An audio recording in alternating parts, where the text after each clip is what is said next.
Apa kabar teman-teman semua? Semoga dalam keadaan sehat. Sebelum lanjut untuk laga malam hari ini, saya sedikit mereview untuk laga-laga kemarin malam mengenai dari build parlay. Semuanya bermasalah satu laga yang sangat mengejutkan. Di build awal itu di Frontale, tepatnya di Jepang ya, Liga Jepang. Kosaki Frontale tumbang dengan skor 2-3, kemudian PSG tumbang dengan skor 2-0. Jadi untuk Tottenham di laga kemarin dari under masuk untuk PSG dan 1 tidak masuk. Untuk Celtic per handicap per 2 draw, dan untuk Livingston under masuk. Oke, skor imbang 1-1. Dan mengenai dari laga malam hari ini, dimana saya akan mulai membahas pertandingan, yaitu dari UEFA Conference, Fiorentina menghadapi Spurs, Barcelona menghadapi Slovan Bratislava, Atalanta menghadapi West Ham. Kemudian dari Liga Europa, Manchester menghadapi Real Betis, Leverkusen menghadapi Ferencváros. Jadi itu saja, ada 5 laga. Dan langsung saja di laga yang pertama. Untuk laga ini saya pergi ke pertandingan Fiorentina menghadapi Spurs. Untuk line up pemain untuk kedua tim cukup baik berada di Fiorentina. Pur handicap Fiorentina cukup tinggi di laga ini. Mengingat dari perbedaan liga memang cukuplah jauh ya, cukup unggul untuk Liga Italia, dan Fiorentina cukup baik di musim ini.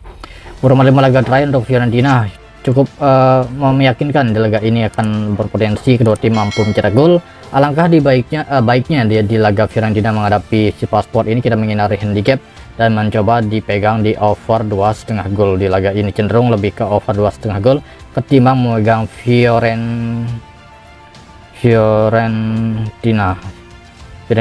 per setengah handicap. Oke, lebih cenderung ke Fiorentina over ketimbang Fiorentina per setengah handicap. Dan memasuki laga yang kedua. Untuk laga ini saya membahas pertandingan Basel menghadapi Slovan Bratislava. Untuk line up pemain kedua tim, di mana Basel ada 3 pemain mereka tidak bisa bermain, sedangkan Slovan Bratislava ini ada 3 pemain. Mengenai dari line up pemain untuk kedua tim, nyampaknya memang cukup baik untuk performa Basel, walaupun terlihat jelas dari head to head, dari 2 kali head to head ya.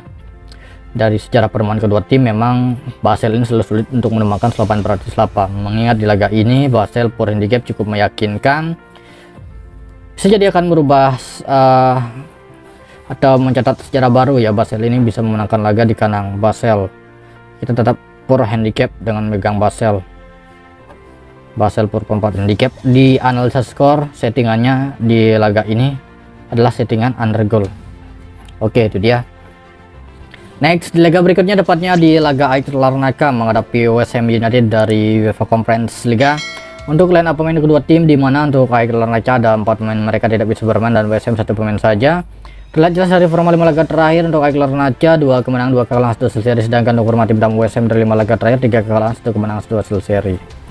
Ini perubahan pertama untuk kedua tim, di mana dari pasaran handicap untuk laga ini adalah settingan under goal. Di laga West Ham adalah settingan under goal, cenderung lebih ke under goal ketimbang West Ham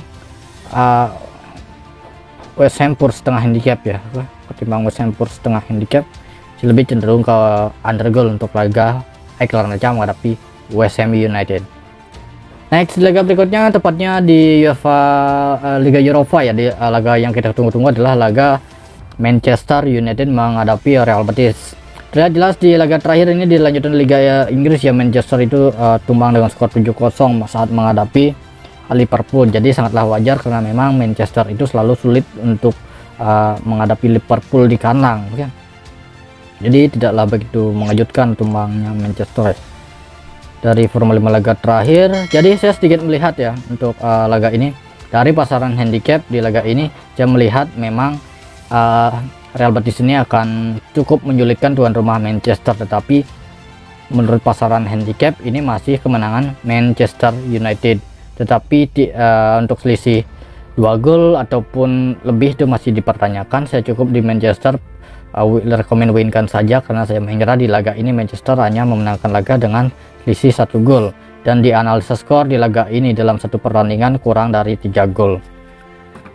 Next, di laga berikutnya tepatnya di laga yang terakhir. Untuk laga ini saya membahas pertandingan Bayer Leverkusen menghadapi Ferencváros. Leverkusen menghadapi Ferencváros. Per handicap di laga ini tim yang diunggulkan Leverkusen. Line up pemain kedua tim, Leverkusen total ada 5 pemain tidak bisa bermain, Ferencváros ada 2 pemain.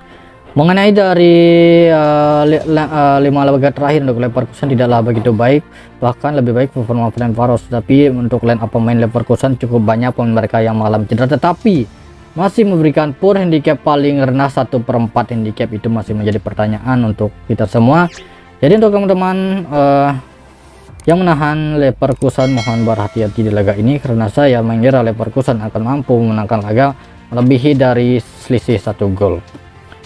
Bisa poor 1,5 handicap. Dan di analisa skor di laga ini saya melihat lebih dari 23/4 gol. Nah itu dia. Dan saya akan perjelas lagi dari beberapa laga yang sudah saya bahas untuk laga-laga malam hari ini dari UEFA Conference Liga. Fiorentina menghadapi Sivasspor, rekomend ke over goal ketimbang Fiorentina per 1,5 handicap. Basel menghadapi Slovan Bratislava, rekomend Basel per 4 handicap ketimbang under goal. Aiklar menghadapi West Ham, rekomend under goal ketimbang West Ham per 1,5 handicap. Kemudian untuk dari UEFA Conference Liga Eropa, Manchester rekomend win-kan saja, karena saya mengira Manchester ini hanya memenangkan laga dengan selisih 1 gol. Itu versi saya sendiri. Bisa pur 1 handicap, itu serah kalian. Laga ini kurang dari 3 gol. Leverkusen menghadapi Ferencvaros, Leverkusen pur 1/4 handicap atau pur 1,5 handicap, analisis skor berada di over goal. Jadi itu dia mengenai dari laga malam hari ini, sudah semuanya sudah saya bahas. Dan untuk bill parlay laga malam hari ini sudah saya share di grup ya, cukup lebih awal di laga malam hari ini, dan melihat di laga-laga sebelumnya kita share bill lebih awal di grup ya. Oke, terima kasih, selamat pagi, siang, sore, salam olahraga.